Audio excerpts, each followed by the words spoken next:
Hello, my name is Carla Thomas. I am a practicing nurse. I'm not going to say where I practice, but I will say that I have been in the medical profession for a number of years. And what I want to address this evening, and please, I am not a professional by any means as a speaker or, whatever. But I do come very much unintimidated by any of your degrees, whether you're a doctor, a pharmacist, a higher paid nurse than what I am. I'm coming not only with my experience, but also as a COVID survivor that was in intensive care. And I thank God for all the prayers that were brought up before the Lord. I know of a surety I would not be here today had it not been for the prayers that were offered up on my behalf. And I am forever grateful for those that stood in the gap for me. So I was in a well-known facility, a teaching facility.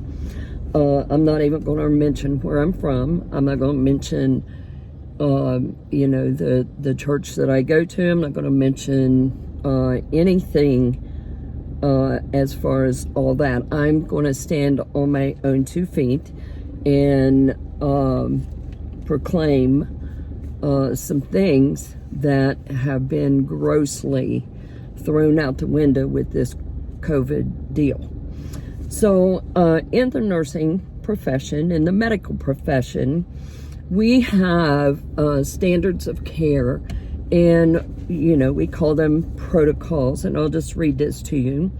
Protocols are considered to be a proven system, to be a set of predetermined criteria that defines appropriate nursing interventions, describe situations where a nurse can make judgments relative to a course of action for effective management of common patient care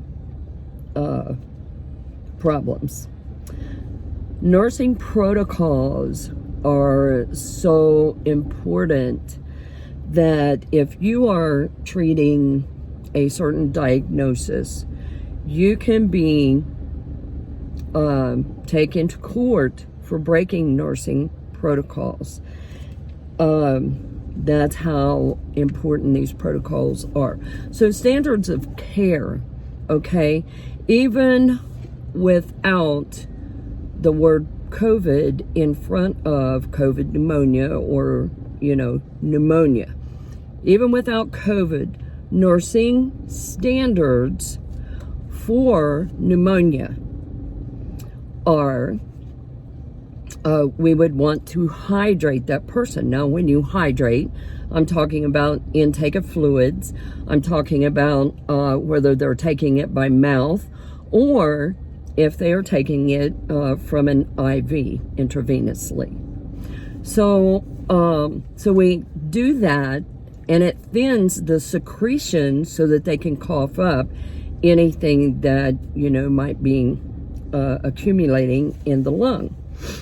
So that is one of the protocols that we would set forth, that we would do for that patient. Another protocol, we would want to oxygenate that person if they were not getting enough oxygen on their own. Okay, so we would also want to humidify that oxygen,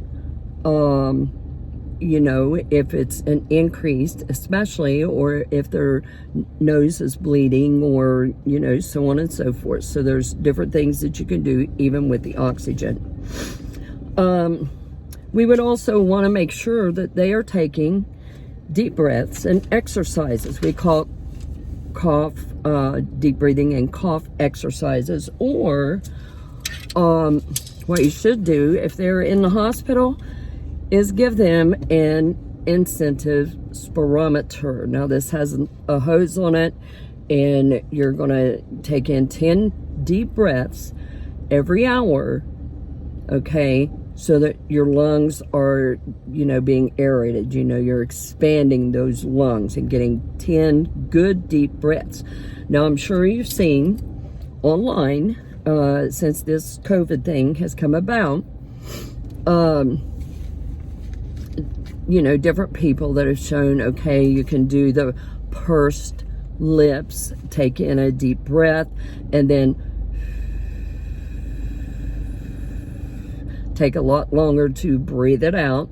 We call that pursed lips. So, okay, so you're taking in a good, amount of oxygen, and then you're slowly breathing that out. Now, that's another way that, you can do breathing exercises. Another thing you want to do, now back in the day, we used to do what we call turn and rub, which meant every 2 hours you're going to reposition that person so that they're not just laying on their back, or they're not just laying on their side. So effectively, you are essentially you're flipping that person from side to side. You want to do this every couple of hours, not only for getting those good breaths, but also so their skin is not breaking down, and now you could have a possibility of breakdown in the skin and bed sores and so on and so forth. So these are just a few of the things that you would do for pneumonia. And as I said, it's not just pneumonia, but COVID pneumonia, okay?